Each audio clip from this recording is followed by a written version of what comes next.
over the third term of the Jamaica Labour Party is to move from $16,000 to $32,000. It's long time I don't see $32,000 a week. Yeah? You know what that is going to do for the economy? Well, I'm interested in the details. Yeah, I don't want to get too excited about this. I am interested in the details. My understanding is that when the announcement was made, someone sent a message to Mark Golding in Sam Sharp Square, and the look on Golding's face was shock. No one saw this coming. Not even the MPs, maybe members of the cabinet saw it.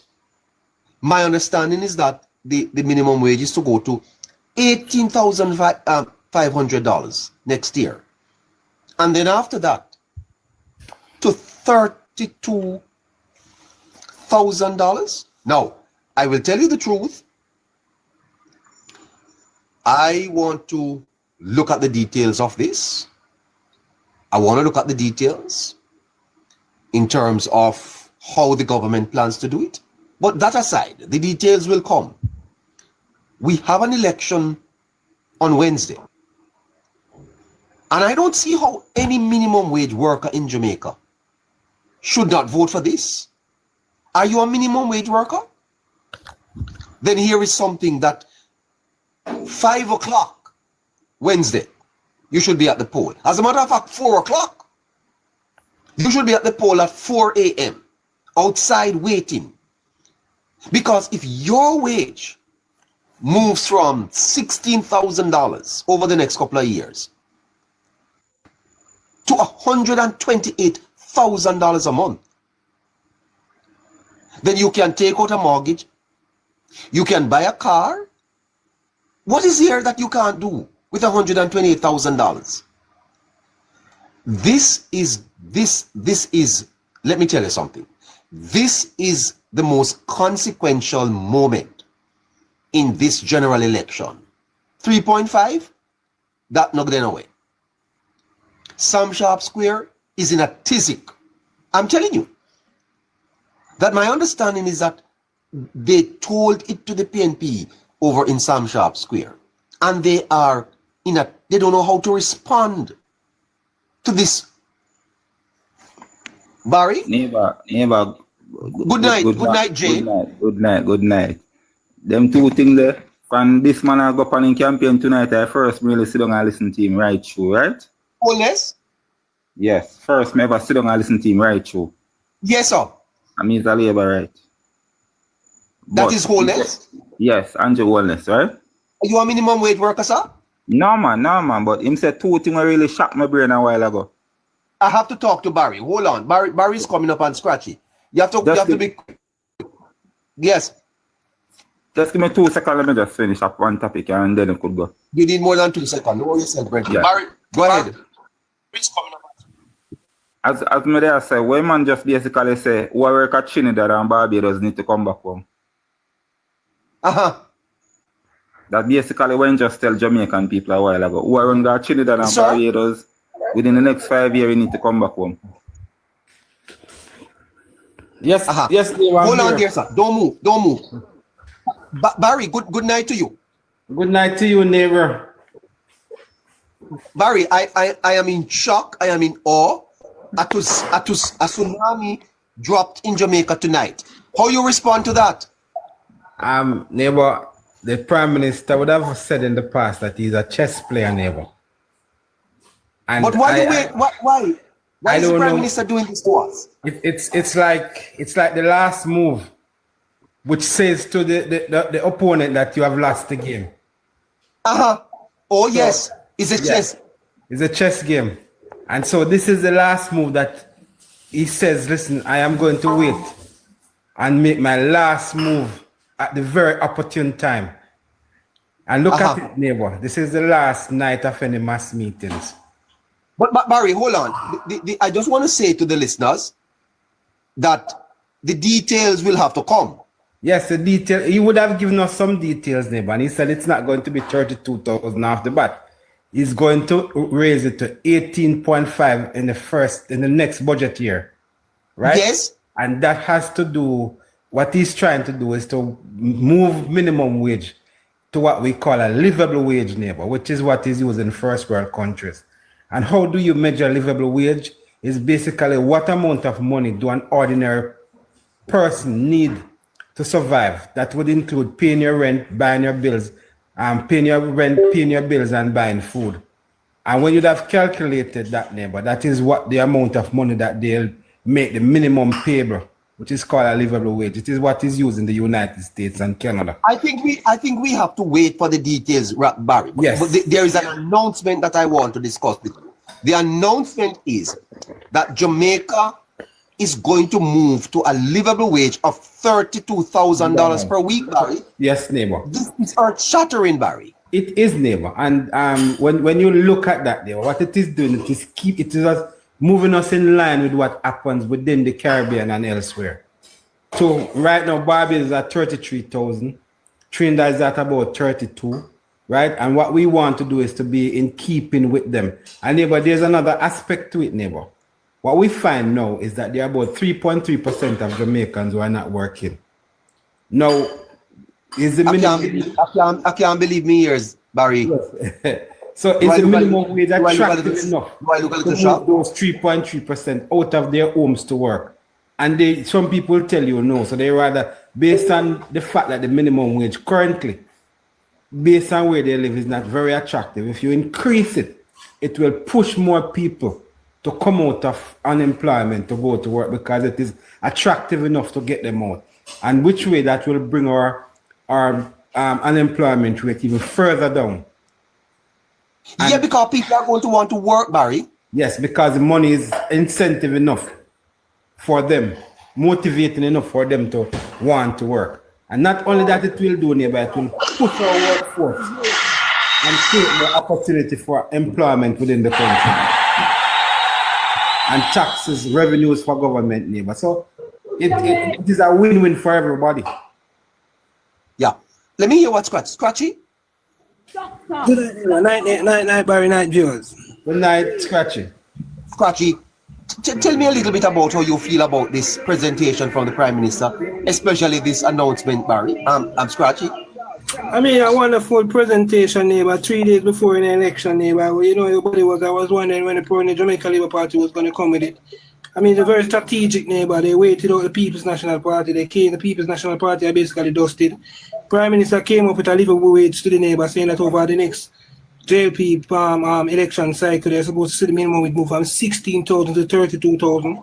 Not bad, neighbor. Very good. As I say, pointed out, neighbor, yes, we're going to expect to hear the specifics of it, how going to be introduced and stuff like that. But nonetheless, as I said, the announcement was made, and you know this is a Prime Minister who keep his commitments. This is a Prime Minister who know that if this is something to be introduced, neighbor, any Prime Minister to do it is definitely Holness, definitely. So I don't think he come and make a pronouncement like that and not back it up. He definitely knows how he will. And I expect tomorrow, neighbor, the praxis on the People's National Party side will be coming out in their critiques.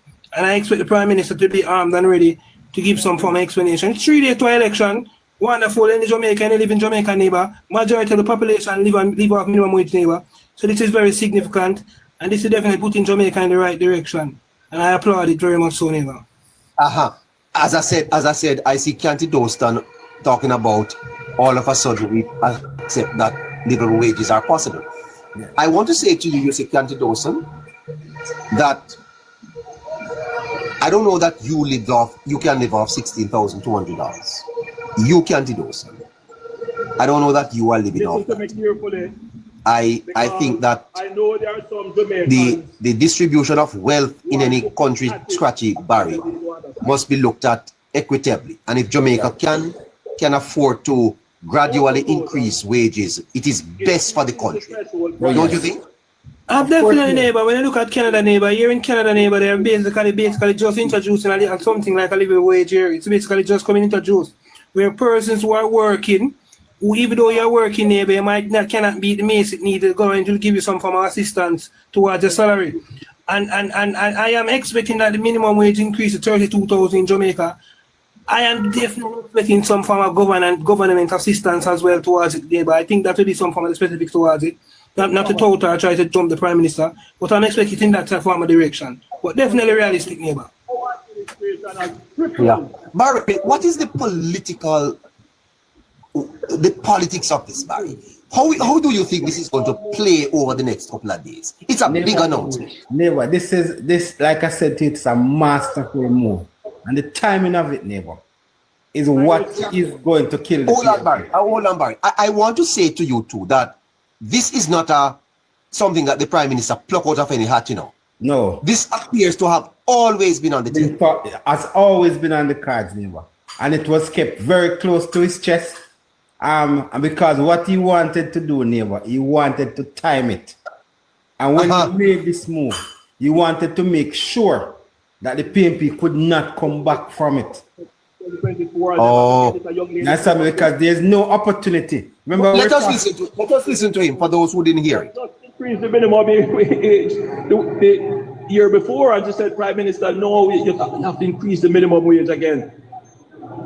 And we went back and we looked at it. And at that point, we concluded, and I'm saying this tonight because of a very important announcement.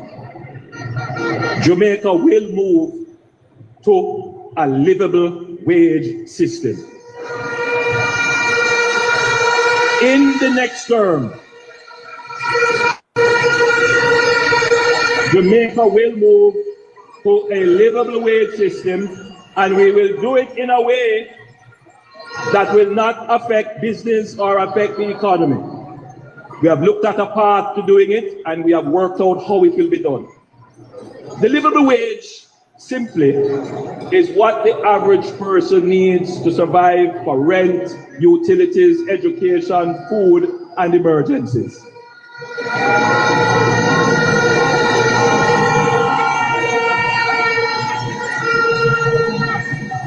So, over the next few years, in our third term, we will double the minimum wage from $16,000, what we have carried it to now, having almost tripled it, to $32,000.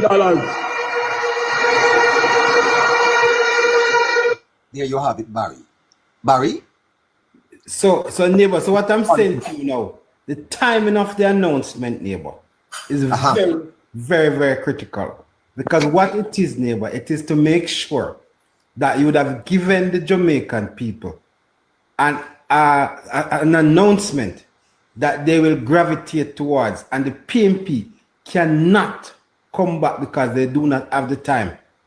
Because there's no other mass meetings, there is no other opportunity for them to do that, because tomorrow is our last day of official campaigning. Okay. Oh, this is the last move. So this is the last move. There's no other mass meeting unless the PNP is going to come up with another mass meeting tomorrow. Tomorrow is going to be the last day of official campaigning, because you cannot campaign 24 hours before an election. Holness outsmart them. Oh yes, and we had discussion. I told you when we talked earlier today that what the Prime Minister would have done to the PNP would have put them in a corner and blocked them out. And then when he actually blocks them out, there's no way out for them. And there was a little loophole. They were in some sharp square tonight. But the thing is, when he blocked off that one with this, when he blocked off that hole tonight with this announcement, there's absolutely no way out. So they're actually encircled. It's checkmate. It's checkmate. Yes. Yes, because truthfully, Barry, this does not sound like something that Holness no always had. He said he studied it with 25,000 people. Yes. You know, so neighbor, it is like I said to you, he told you from the very get-go that he's a chess player. He's not play a draft. So the poll the poll today, that they're gonna have a comment on another poll. They have to come with another poll. So then and this not to go out today and tonight and tomorrow morning and come up with There that has to be a 10% poll lead. on Tuesday. Throwing the PNP 10 points ahead. Wow. Yes. So, This is fantastic news. Yes. Let me tell you something. This is politics at its very best. We're learning here, Barry. yes. Scratchy? Yes, neighbor. Neighbor, there was a raft of announcements, tonight, that accompanies this 32. But this 32 crowds out everything. Because they This would is have what's said going to to make the you, headlines. This is going to be discussions over the next 2 days. Yes, This is yes. going to dominate discussions going into Wednesday, Barry. Going into Barry, let me Wednesday. ask you a question. Is there any minimum wage worker in Jamaica that really would not vote for this? I doubt it very much, neighbor. I doubt it very much. Unless you are dieted against yourself. Because guess what? This is about you, And I always say, neighbor, I always say to everybody, for all my mother's children, I love me the best. So I will do what is best for me. So I will not, neighbor, if you are drowning, and if you and I are in the sea, and you are drowning and I am in trouble, in order to save you, I must first save myself, So guess what? I am suggesting to these people that listen, think about you first before you think about Mark Golding and Peter Bunting. Well, you know what is interesting, Barry, is that as I was listening to the PNP in Stamp Sharp Square, and it's pure comedy, as usual. Well, neighbor, there are a party of gimmicks, and they are using gimmicks as a means. Gimmicks, lies, innuendos, half-truths, and character assassination to win the elections. And neighbor, I've always said to you that only a fool does the same thing the same way and expect a different result. You beat Andrew Holness very badly about his house, and the people of Jamaica punished you for it. Now you're coming again with the same attitude, the same approach to winning governance. And it is not working, neighbor. Jamaican people have seen through the opposition, and they will not support the opposition with their gimmicks, their lies, their character assassinations, and their half-truths. And so, neighbor, I am supremely confident, and even more so after tonight, that the Jamaica Labour Party will win this election and win it handsomely. We're going to see some seed topple that we are not going to believe, neighbor. Well, were you expecting this type of an announcement, Barry? Honestly, no, neighbor. This comes as a complete surprise to me. And when I say that to you, you must understand. Because I always give you some insights and some little insights to what we can expect. But tonight, I could not have expected this announcement tonight. I must be honest with you. Listen a little bit of the comedy in Sam Sharp. You see the man that buy them bus that will charge 300 million to 1.4 billion. He is going to jail. Listen to the other plan. You see the man will buy them bus that will charge 300 million to 1.4 billion. He is going to jail. That's the type. That's what you got in Sam Sharp Square. So That is what you got in Sam Sharp Square. And people are tired of that kind of foolishness. Tired of it, man. Yeah, tired of listening to. I heard Dr. Wheatley address Damien Crawford today, and he said that Tufton made a mistake because Tufton actually gave him a job at the University of the West Indies, and he came to tell people that he's brighter than Tufton, and people was loving his class more than they are loving Tufton's class. And guess what? He said, as a man who claimed that he's bright, he has never gone anywhere and put together a sensible argument in a political stage. And this man is we're just tired of him, man. This man tired of this foolishness, man. And I mean, is this kind of gimmickry you're coming to government with? You are void of ideas. You are inept at best, neighbor. And that's how I see the People's National Party. And when you look at them, you can't find anybody who would come to the political platform and make a presentation that probably could inspire the Jamaican people to even start thinking about whatever policy prescription they are putting forward for the Jamaican economy. Not one single one of them has gone on to any. You can't even sit down, sir, and listen to them speaking. I hear even Dr. Phillips over there tonight. I had to turn off my TV. I said, what is Dr. Phillips saying? Neighbor, I tell you, Barry, Dr. Phillips. I don't know how many days Dr. Phillips turned over Parliament for. Why? Because they claim he was sick. He was diagnosed with cancer, neighbor. But he was in Montego Bay. But Sure. he was in Montego Bay, yes, you know. But You know, I do hope that Mr. Vassar will take the seat for the Jamaica Labour Party. You know, because he was not willing, neighbor. It's not, he didn't want to leave the political arena, you know. He wanted to leave, but he could not have left because they did not want the JLP to run a by-election, because the PMP could not have won a by-election against a full-fledged Jamaica Labour Party. And NCL done until now. And that is why sometimes I say to you that I am open that Vassar will win that seat, because signs were shown from a long time ago that that seat was actually on the cusp of becoming a seat that can be won by the Jamaica Labour Party. And we have seen signs currently in the constituency. They're keeping it pretty low-key. And some people in Jamaica Labour Party are very confident that that seat will come over to us. But we'll see after the 3rd of August, neighbor, of September. Okay. Let me take you back to Spanish Town. A very large meeting, Barry. The Prime Minister is actually saying that it's a larger meeting than halfway through. Yes. And some Top Square. Yes. Maybe saying that it is larger than both is a little bit of a stretch. A little bit of a stretch, but it's a pretty decent meeting. And you know, Barry, some constituencies were not even there. Neighbor, let me tell you what happened. This is right there where that meeting was kept, neighbor. It was a very strategic location. A lot of people in Jamaica and elsewhere don't know where that is. They say it's at the roundabout, and it is actually adjoining 3 constituencies. In fact, 4 constituencies. So it's Babsy Grange, Denise Daly, Fitz Jackson, Andrew Wheatley, Chris Tufton, Natalie Nita, right? I don't know how many seats that I call. So it's the border within that little square there. All the seats that are there. It's Fitz Jackson down in Duncan's Pen, down on that side. Denise Daly, Olivia Babsy Grange, Andrew Wheatley right there. Dr. Christopher Tufton down at St. John's Road, Natalie Nita down at Walks Road.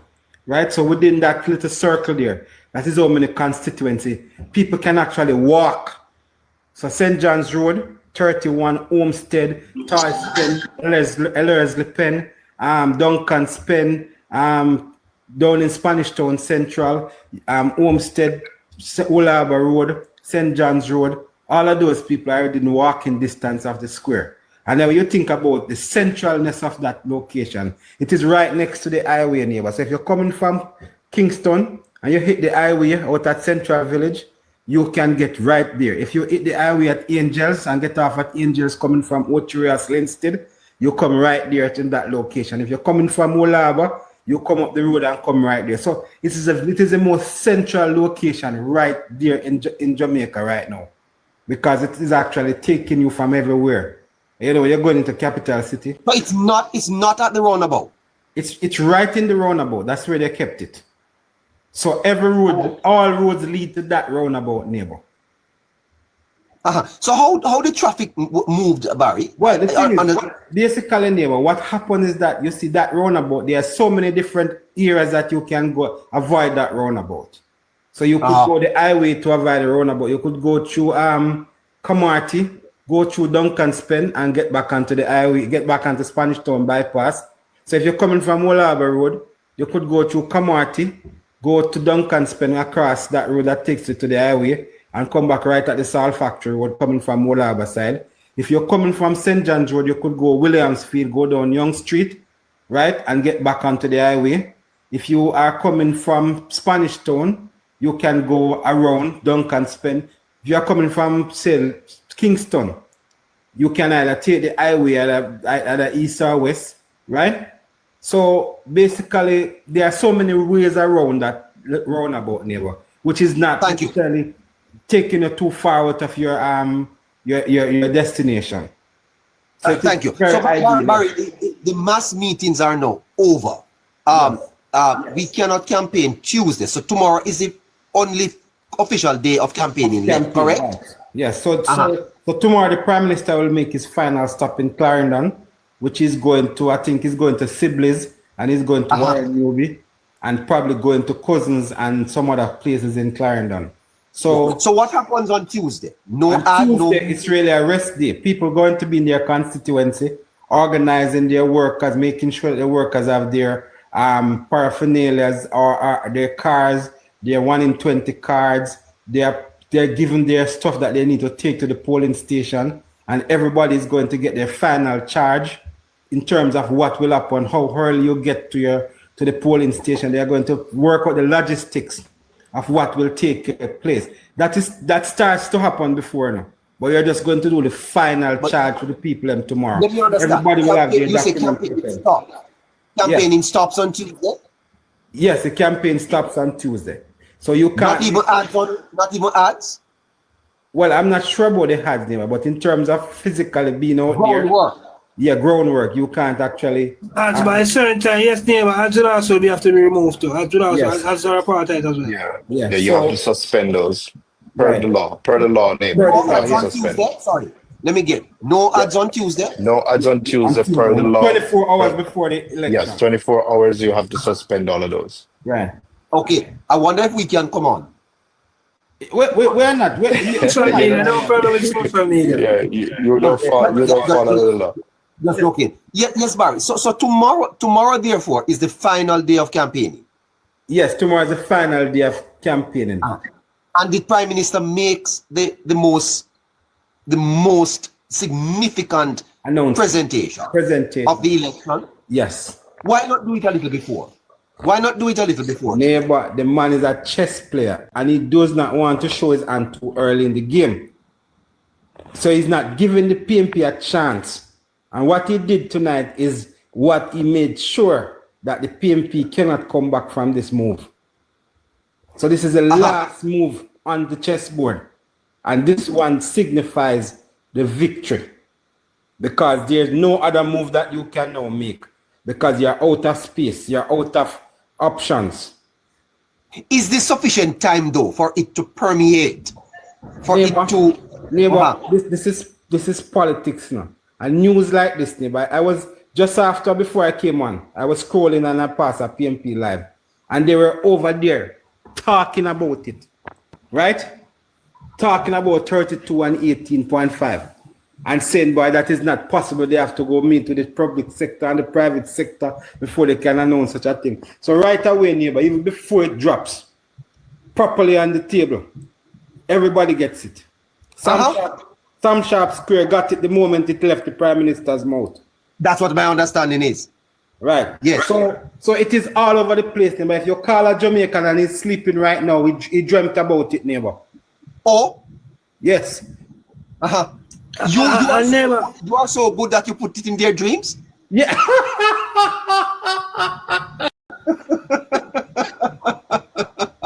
Oh boy, I tell you something.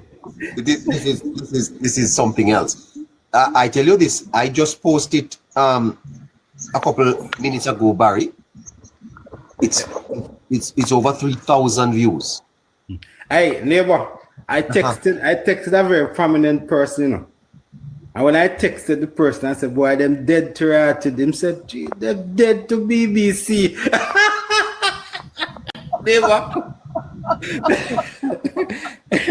I tell you, no. Don't call us number one, probably. No, I'm not correct. Boy, I tell you something, boy. You know, Barry. I think this further demonstrates how much of a political chess player the Prime Minister is. I tell you, and for anybody who doubted, the political astuteness of Andrew Michael Holness, I often say this, Barry, that people who continue to underestimate Andrew Holness, they'll do that at their own political peril. This man is next on Barry, Scratchy. Is it not true that although we have tried to, call the Anderson poll for what it really is, that labor rights felt that what is this? Is that not true? That the Anderson poll dampened labor rights spirits. Would I be correct? No, No. I don't think you'll be correct on that one, neighbor. I don't tell think you you'll be this, correct on that one, and neighbor. I'll tell you this, neighbor. Let me look at in 2016. Dan Anderson said the PNP was leading. They lost in 2020. He said the PNP was losing, and the PNP lost. In 2025, he says the PNP is leading and the PNP is going to lose. 2020 is significant because what was happening in the PNP at that time, you had the one PNP versus the Rise United. From what I gather, Mr. Anderson is associated with the Rise United team. So a poll had to be concocted to dampen the prospect spirit for of the Peter labor, right? Phillips. You know, not for Peter Phillips because that's But what Peter,